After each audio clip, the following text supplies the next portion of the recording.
Olá, meus irmãos, a graça e a paz do Senhor Jesus. Eu sou o pastor Jackson e hoje nós vamos dar continuidade à nossa série da Confissão de Fé de Westminster, um dos documentos teológicos mais importantes da tradição reformada. No estudo anterior, nós falamos sobre a autoridade e a inspiração da Escritura. Hoje vamos tratar da interpretação da Escritura, observando os parágrafos 6 a 10 do capítulo 1 da Confissão de Fé de Westminster sobre a Escritura. Esse tema é extremamente importante, meus irmãos. Afinal, não adianta termos a Bíblia em nossas mãos se não soubermos interpretá-la corretamente. Foi exatamente isso que a Reforma Protestante recuperou. Não apenas a autoridade da Escritura, mas também o método correto de interpretá-la. Os reformadores entenderam que a Bíblia é a única regra de fé e prática, a revelação suficiente de Deus e também clara em sua mensagem central. Hoje nós veremos 5 grandes princípios ensinados pela confissão: a completude das Escrituras, a iluminação do Espírito Santo, a clareza da Escritura, a inspiração e a preservação do texto bíblico e a Escritura como sendo a sua própria intérprete. Meus irmãos, o parágrafo 6 da Confissão de Fé afirma algo fundamental.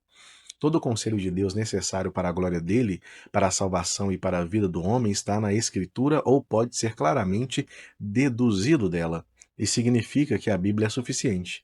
Tudo o que nós precisamos saber sobre Deus, sobre a salvação, sobre a fé, sobre a vida cristã, tudo isso está registrado na Escritura. Por exemplo, a Bíblia declara claramente em 1 Tessalonicenses 4,3 que a vontade de Deus é a vossa santificação. Mas existem doutrinas que não aparecem claramente como esse texto, e sim deduzidas logicamente.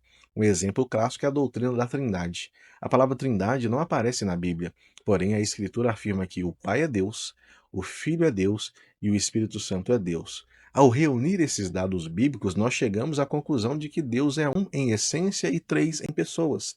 Assim, muitas verdades bíblicas são deduções legítimas da própria Escritura. Isso também significa algo muito importante. Nada pode ser acrescentado à Bíblia, nem novas revelações, novas visões, novas profecias ou tradições humanas. A revelação especial de Deus foi encerrada com o último apóstolo morrendo exilado na ilha de Patmos. Tudo que nós temos e tudo que Deus queria revelar para a igreja já está registrado nas Escrituras. Meus irmãos, a confissão de fé também afirma que nós precisamos da iluminação do Espírito Santo. Mas é importante entender o que isso significa e o que isso não significa. Iluminação do Espírito Santo não é descobrir significados secretos no texto bíblico. Não é receber revelações místicas. Não é ter interpretações exclusivas somente para você. O Espírito Santo não revela sentidos novos na Bíblia. Ele simplesmente ilumina o nosso entendimento para compreendermos e crer naquilo que já está escrito. Por exemplo, um ateu que conhece o grego, ele poderia analisar o texto de João 3,16 e explicar a sua gramática, a sua sintaxe, o significado daquelas palavras, mas ele pode fazer isso sem crer em nada daquilo que ele está lendo. Ele entende o texto intelectualmente, mas não espiritualmente. É o Espírito Santo que abre os nossos olhos para reconhecer o nosso pecado, entender o amor de Deus e confiar em Cristo para a salvação. Essa é a obra que ele faz, chamada obra da regeneração, para transformar o solo do nosso coração, um solo a qual vai ser lançada a semente, que é a palavra de Deus, torna esse solo frutífero. Deus tira o coração de pedra e coloca um solo onde essa semente vai germinar. Por isso, sempre que nós abrimos a Bíblia, nós devemos orar: Senhor, ilumina o meu entendimento, tira o coração de pedra e me dá um coração de carne. A confissão também ensina algo muito equilibrado. A Bíblia é suficiente, mas não é exaustiva.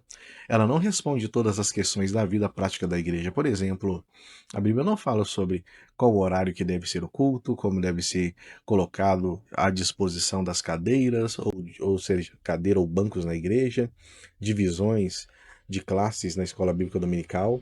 Essas decisões, elas precisam ser tomadas com sabedoria, com prudência cristã, com bom senso, sempre respeitando os princípios gerais da palavra de Deus. Outro princípio importante é quando a Bíblia se cala, nós também devemos nos calar. Existem assuntos que Deus simplesmente não revelou. Por exemplo, a Bíblia não explica exatamente como o mal entrou no universo. Portanto, nós devemos evitar especulações que não estão na Bíblia. A teologia reformada ensina que nós devemos falar onde a Escritura fala e silenciar onde a Escritura se silencia. O parágrafo 7 do primeiro capítulo da Confissão de Fé de Westminster trata da clareza da Bíblia, também chamada de perspicuidade da Escritura, e significa que a mensagem central da Bíblia é clara e compreensível. Nem tudo na Bíblia é igualmente fácil de entender, mas as verdades necessárias para a salvação são claras o suficiente para que qualquer pessoa venha entender. Durante a Idade Média, a Igreja afirmava que o povo não podia entender a Bíblia, por isso ela era mantida apenas em latim para os padres. Os reformadores rejeitavam essa ideia.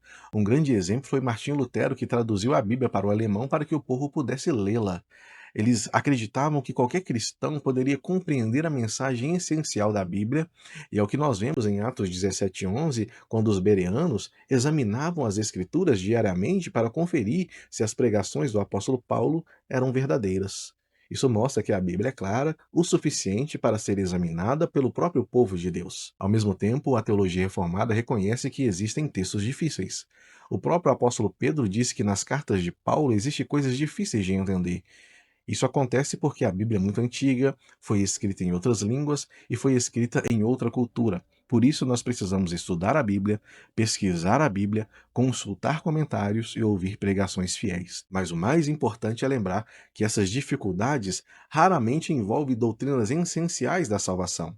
Normalmente estão relacionadas a questões secundárias. Um exemplo histórico é o debate sobre o batismo entre os presbiterianos e os batistas.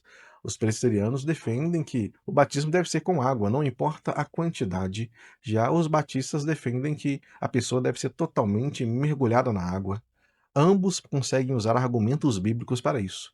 Isso mostra que nem tudo na Escritura é igualmente evidente, mas essas divergências não precisam destruir a nossa comunhão cristã. Meus irmãos, o parágrafo 8 reafirma para nós a inspiração da Bíblia. O Antigo Testamento foi escrito em hebraico e o Novo Testamento em grego. Esses textos originais foram inspirados diretamente por Deus. Ao longo da história, Deus preservou a sua palavra através dos copistas, dos manuscritos, das traduções.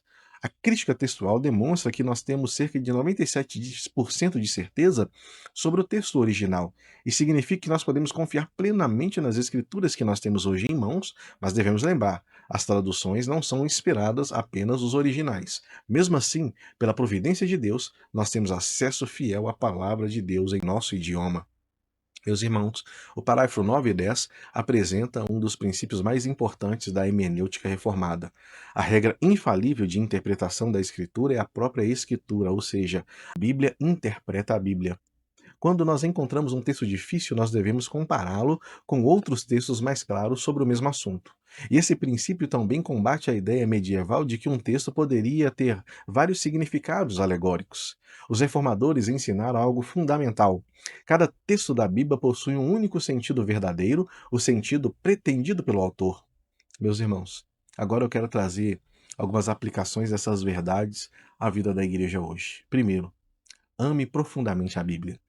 Se a Escritura é a palavra de Deus, ela deve ocupar o centro da nossa vida espiritual. Muitos cristãos hoje passam hora nas redes sociais, mas não passam um minuto na palavra de Deus. Isso revela uma grande negligência espiritual. Segundo, não busque revelações além da Escritura. Nós vivemos em uma geração obcecada por novas revelações, profecias, sonhos, visões modernas, experiências espirituais, mas a fé reformada nos lembra que Deus já falou de forma suficiente nas Escrituras. A nossa tarefa não é buscar novas revelações, a nossa tarefa é obedecer o que já foi revelado.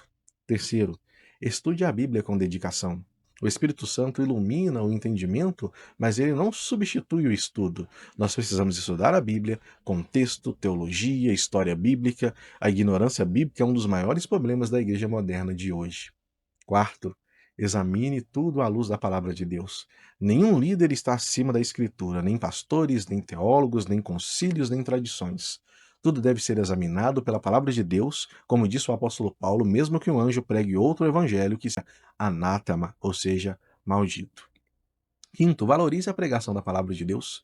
Deus usa a pregação fiel da Escritura para iluminar o seu povo. Por isso a igreja, ela deve valorizar sermões expositivos, ensino bíblico sólido, estudo profundo da palavra de Deus. Meus irmãos, a teologia reformada nos ensina que a Escritura é suficiente, ela é clara, ela é inspirada, ela é preservada, e a sua própria intérprete. Por isso, nós podemos afirmar com confiança: a Bíblia é a nossa única regra de fé em prática infalível. E que Deus nos dê amor profundo pela sua palavra, e que possamos dizer, como salmista, a exposição das tuas palavras ilumina e dá entendimento aos simples. Que Deus abençoe a sua vida. Até o próximo vídeo. Fiquem com Deus.